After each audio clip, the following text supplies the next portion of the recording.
Chelsea kick off the Europa League campaign in Greece away at PAOK Thessaloniki. A more difficult game than some people might think, especially with the atmosphere that the PAOK fans are known to create. But most interestingly, who will start for Chelsea? How much will Maurizio Sarri rotate? Is there a chance for Loftus-Cheek, Hudson-Odoi and even Ampadu to get a start? To find out about all of that and everything you need to know about both sides in detail, make sure you watch this preview until the end. Hello there guys and welcome back to 100% Chelsea from a preview of the PAOK versus Chelsea game in the first round of the Europa League group stages. And of course this is the preview. We'll cover all the Europa League games as we do with all the Premier League and Cup games as well. So if you don't want to miss out on any of that, do make sure you subscribe to 100% Chelsea if you haven't already. And also let's set ourselves a like target and let's see whether we can hit 700 or more likes in this video. So, make sure you smash the like button down below. We'd massively appreciate it. But now getting straight into the video and starting it off by speaking about our opposition, PAOK Thessaloniki. To start it off with just some background info if you basically don't know much about PAOK. They are a Greek club from the city of Thessaloniki in the northeast of the country, and domestically they are certainly one of, but definitely not the biggest club in Greece. Winning the league twice, but their last time back in 1985, while finishing second 8 times including last season as well. I mean, they have won the Greek Cup 6 times including the last 2 seasons, but also there finishing as the runner-up a full 13 times. Now I'm assuming that most of you know, or at least have kind of heard about what happened in the game between PAOK and AEK Athens last season when the PAOK president stormed onto the pitch carrying a gun in his holster, not in his hand but still, after a late PAOK goal had been disallowed. The league was then suspended for a while and the club was later punished with a 3-point point deduction for last season and a 2-point deduction for this season, so basically starting a campaign on -2 points, while that very game with Athens was counted as a 3-0 win for AEK. So that really didn't go well and that kind of started off a bit of an annoying trend for them because they were looking quite good to win the league for the first time in ages, like I said earlier, in a long time, but then ended up losing it, and obviously losing basically those 6 points didn't really help. So far this season, 3 games have been played in the Greek league and PAOK have won all 3 of them, but so have their 3 biggest rivals in Olympiacos, AEK Athens and local rivals Aris Thessaloniki. But due to PAOK's 2-point deduction, even with winning all 3 games, they still trail all their rivals by 2 points in the table. And to be fair to them, PAOK actually almost made it to the Champions League through the qualifiers, getting past Basel and then Spartak Moscow as well, but failing to make use of a quite impressive 1-1 away draw at Benfica in the last qualifying round, as they then lost the home leg by 4-1 against Benfica, which led for them to enter into the Europa League rather than the Champions League. To get into some detail about how PAOK play and what PAOK really do on the pitch, I mean, so far this season they've basically always started with a 4-2-3-1 formation and have only conceded 1 goal so far in the league while scoring 5 themselves. And, in their league, they do dominate possession against most teams, but I can only assume that that will be very different against us.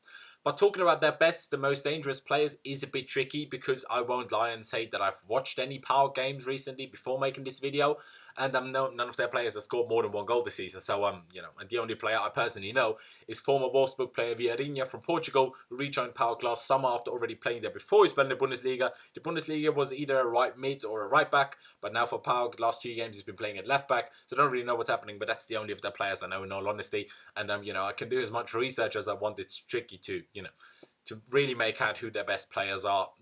I think there's a lot of good players there, but they're definitely not on that level where we are. Let's just be honest. Are PAOK anywhere near as good a team as we are? No. Should our second string team beat PAOK basically? On paper, yes, they probably should.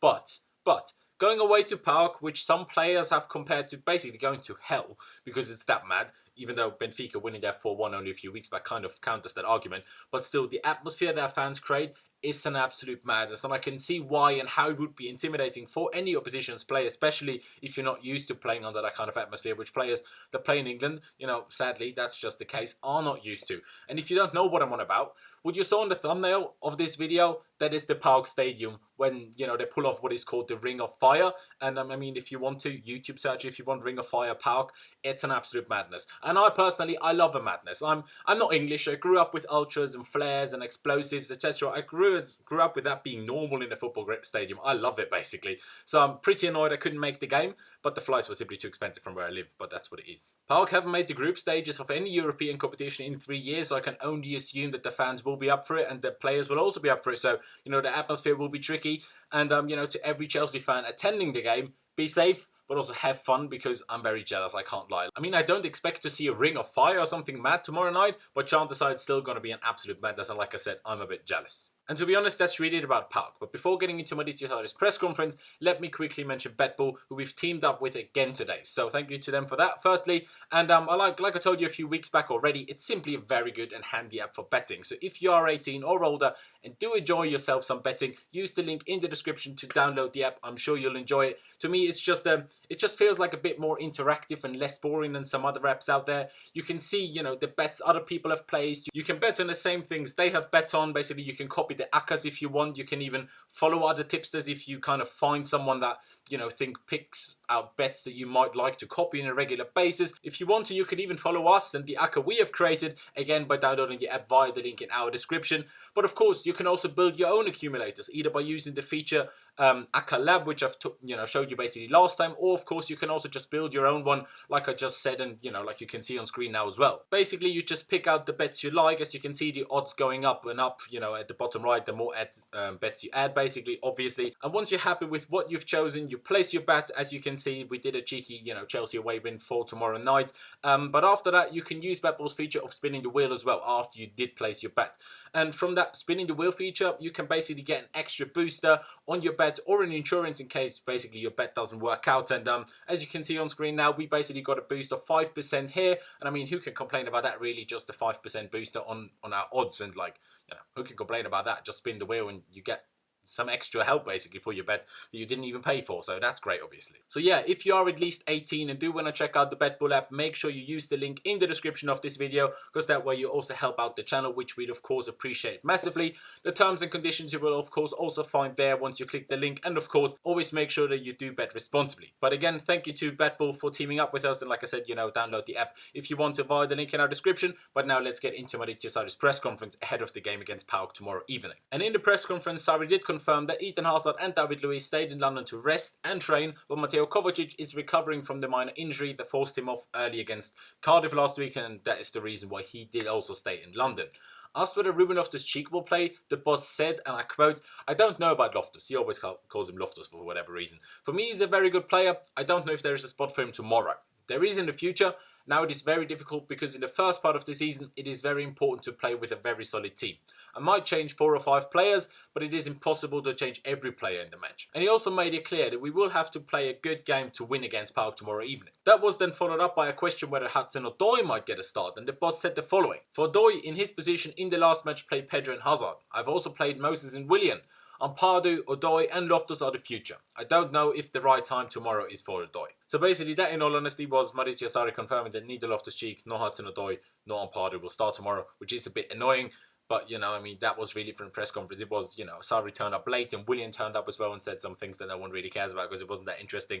So, let's leave it with the press conference and let's get into Chelsea. And speaking about the lineup for tomorrow, which is very interesting, I think. Like I said, Hazard, Luiz and Kovacic did remain in London, along with Emerson Palmieri as well. I'm not sure whether he's still suffering from kind of that fever that he apparently had late last week, or whether it has any other reason why, he stayed in London. Sarri didn't say anything about that. But both says Fabregas and Ruben Loftus-Cheek have recovered from their respective injuries to at least make the trip, along with the youngsters of goalkeeper Bulka, Hudson-Odoi and Ethan Ampadu, who by the way was confirmed to have signed a new 5-year deal with the club today, which I am extremely happy about. I think Ethan Ampadu is a great prospect for Chelsea Football Club, and I really hope that he can make it, sooner rather than later. And something else that should probably be mentioned is that Danny Drinkwater isn't even part of our Europa League squad, so at least until after the group stages, he certainly will not play in the Europa League for us. I mean, poor guy, kind of, but why on earth did we even sign him? And why didn't we sell him? I mean, probably no one offered us as much money as we wanted for him, otherwise we probably would have sold him. But why on earth did we even sign him? But I think it's very difficult to tell who Sarri will field tomorrow, even with the boss saying that he won't make more than 4 or 5 changes, simply because you can never be sure whether that will actually be the case. Obviously, we will start in the same 4-3-3 formation we always use, but the goalkeeper is the first tricky position to tell. For me, it has to be Kepa Arrizabalaga to start again, because he's just a goalkeeper. He doesn't get that tired. The goalie can play every 3 days for weeks on end, just fine basically. And for me, it's more important that Kepa gets more minutes and gets more used to playing for Chelsea, and also that he plays more regularly with playing with our defenders. I think that's really important, especially because I think there will be changes in defence, and it's important that our main goalie builds on-pitch relationships with all of the defenders, not just the main starting defenders, because if not, you know, say David Luiz picks up an injury or gets suspended or is simply dropped, and then basically Kepa and Christensen play together for the first time in a very big game. I'd rather that happen tomorrow and, you know, not have Caballero or Bulka start. So I'd go with Kepa in goal. And the back four is also tricky, to be honest. I think Zappacosta might start at right back or even maybe at left back. I don't know. I'm sure that Christensen will be one of the centre backs, especially because the other David Luiz didn't even travel. I would be very, very surprised if it was Gary Cahill rather than Christensen to start. Like if Cahill started and Christensen didn't. But the question is, will it be Cahill, Ampadu, or simply Rudiger again next to Christensen? And to be honest, I'd love to see Ampadu play, but like, you know, Sarri hinted in the press conference, that is not going to happen. And I think Maurizio Sarri will start Rudiger again. Like, he doesn't like making too many changes, especially at the back anyway. And at left back, do we start Alonso as usual with Emerson not even having travelled to Greece? Or maybe even start Azpilicueta at left back? Or maybe Zappacosta starts at left back and Azpi remains at right back?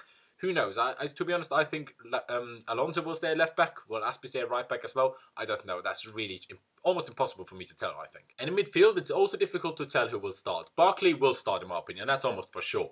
But the other two, I'm really not all that sure about. Is Fabregas fit to start? And if so, I think he will start in Jorginho's position. I think Jorginho might get a rest, which you know, I think he could do with. But I do reckon that Kante will stay in the team simply because he's an absolute machine and never even gets tired and doesn't even know how being tired works. So I think Kante will probably be fine. Maybe take him off later throughout the game. And then hopefully also Ruben Loftus-Cheek will come on for Barkley in the game as well.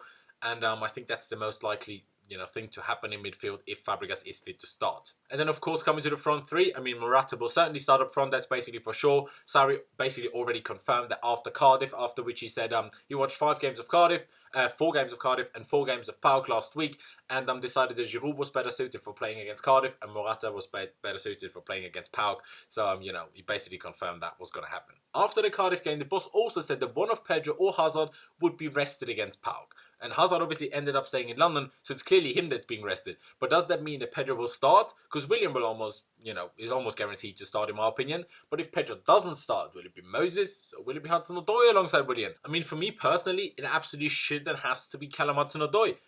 And, you know, we don't have Pedro on the bench. You can bring him on if we need the experience or if Callum Hudson-Odoi maybe seems slightly intimidated by the crazy atmosphere. What I absolutely wouldn't do is start Victor Moses. But sadly, I think it's way more likely to see Victor Moses start than Callum Hudson-Odoi. Although, I hope I'm wrong, but in all honesty, I reckon it will be Pedro and William that start the game, especially after what Sarri said in the press conference. Hudson-Odoi starting would now be a massive surprise for me, even though I really wish that I really hope that he will start, but like I said, I can't really see it happening. So in my opinion, the most likely lineup we'll see, or that Sarri is going to field tomorrow, is this. Kepa Arrizabalaga in goal. Maybe it's Zappacosta or maybe Azpilicueta at right back. I'm really not sure. I put Zappacosta on screen now simply because I can't decide. Then I think it will be Rudiger and Christensen as to do centre backs, and Alonso will remain at left back. As midfield three of, like I said, if Fabregas is fit, I think he will start. If he's fit to play at least 60 minutes, he will start in that deep line playmaker role. I think Kante will stay in the team, and Ross Barkley will, well, not kind of replace Kovacic because Kovacic is kind of minorly injured at least, but Barkley will start there as well, I'm pretty sure. Then the wingers, like I said, I reckon it will be Pedro and Willian, and then Alvaro Morata starting up front. Hopefully Hudson-Odoi can at least come on. Like I said, I'd much rather see him than Victor Moses. But yeah, it's just very difficult to tell. But of course, if we do field a team like this, we really should win, and to be honest, I'm confident that we will win. I mean, it is important that we don't concede early on, because the atmosphere might then make it tricky if, you know, we do concede early. And also it's important that we do kill the game off as quickly as we can, because if they get back to say a 1-1 after we go 1-0 up, or even if they just get one back to 2-1 after we are 2-0 up, the crowd will make it so difficult for us and properly drive their team on. And, you know, that could make it more difficult for us than it necessarily needs to be. So we need to take our chances. Well, we need to create chances, then take our chances and just kill the game off and not have this kind of half an hour period or 20-minute period of lack of intensity start of the second half like we did against Cardiff a little bit. Like, you know, I think those are the most important things. We are the better team. We should really win. So my prediction is a 3-1 victory away at PAOK for Chelsea Football Club. But yeah, that's really it from me. Leave me all of your thoughts down in the comment section below. Like I said in the beginning, let's see whether we can hit 700 or more likes on this video. Also, don't forget to check out my social media, which is LOUTS50-7 on both Instagram and Twitter, as you can see over here. And also the links to both of them are down in the description below. And of course, if you haven't already, do make sure you subscribe to 100% Chelsea, and also don't forget to click the notification bell button and choose to be notified about all uploads. But yeah, thank you guys for watching. Up the Chelsea, and I'll see you next time.